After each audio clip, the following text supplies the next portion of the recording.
चलिए आज बात करते हैं इतिहास के एक ऐसे सम्राट की जिसका नाम सुनकर क्रूरता और शांति दोनों की तस्वीरें दिमाग में आती हैं। एक ऐसा शासक जिसने पहले तो खून की नदियां बहाकर एक विशाल साम्राज्य खड़ा किया और फिर दया और करुणा से लोगों के दिल जीते। ये कहानी है इतिहास के सबसे बड़े, सबसे हैरान कर देने वाले हृदय परिवर्तन की। तो सवाल यही उठता है कि आखिर एक ही इंसान को इतिहास दो बिल्कुल अलग, एकदम उल्टे नामों से कैसे जान सकता है। एक तरफ चंड यानी क्रूर और दूसरी तरफ महान। चलिए आज इसी पहेली को सुलझाते हैं। तो हमारी कहानी शुरू होती है मौर्य वंश के राजकुमार अशोक से। ये महान चंद्रगुप्त मौर्य के पोते थे। अब देखिए, एक राजा बनने के सारे गुण तो उनमें थे, लेकिन उनकी जो महत्वाकांक्षा थी उसकी आग कुछ ज्यादा ही तेज थी। बचपन से ही अशोक असाधारण रूप से बहादुर और अपने इरादों के पक्के थे। युद्ध कला में तो उनका कोई मुकाबला ही नहीं था, पर यही खूबी उनकी क्रूरता की वजह भी बनी। उनके लिए लक्ष्य ही सब कुछ था। उसे पाने के लिए कोई भी कीमत चुकाना मंजूर था, चाहे वो सही हो या गलत। और इसी बेरहम स्वभाव ने उन्हें नाम दिया चंड अशोक, मतलब क्रूर अशोक। सम्राट बनने के बाद अशोक ने एक एक करके लगभग पूरे भारतीय उपमहाद्वीप को मौर्य साम्राज्य के झंडे तले ला खड़ा किया। पर अब भी एक आज़ाद राज्य उनकी आंखों में खटक रहा था, कलिंग, जो आज का ओडिशा है। अशोक ने ठान लिया था कि अपनी सल्तनत को पूरा करने के लिए कलिंग को जीतना ही होगा। और फिर जो हुआ वो प्राचीन भारत के इतिहास की सबसे भयानक लड़ाइयों में से एक बन गया। हाथियों, घोड़ों और लाखों सैनिकों की एक विशाल सेना कलिंग की धरती पर सचमुच एक कहर की तरह टूट पड़ी।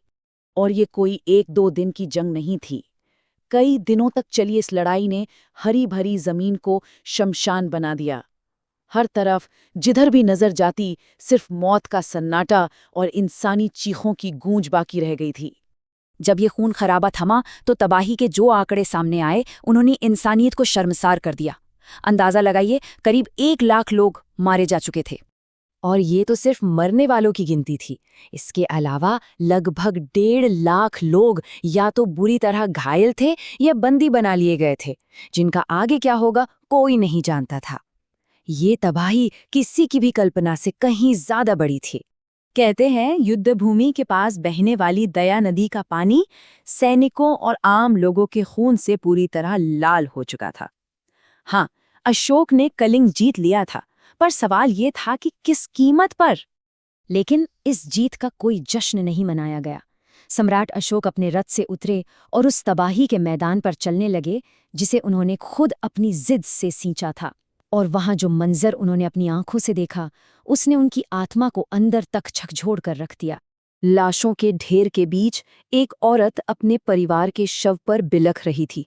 उसने सम्राट को देखा और पूछा, हे राजन, तुम्हारी जीत हुई, पर मेरा जो सब कुछ लुट गया उसकी भरपाई कौन करेगा? ये बस एक सवाल नहीं था, ये एक सम्राट के ज़मीर पर किया गया सबसे गहरा वार था।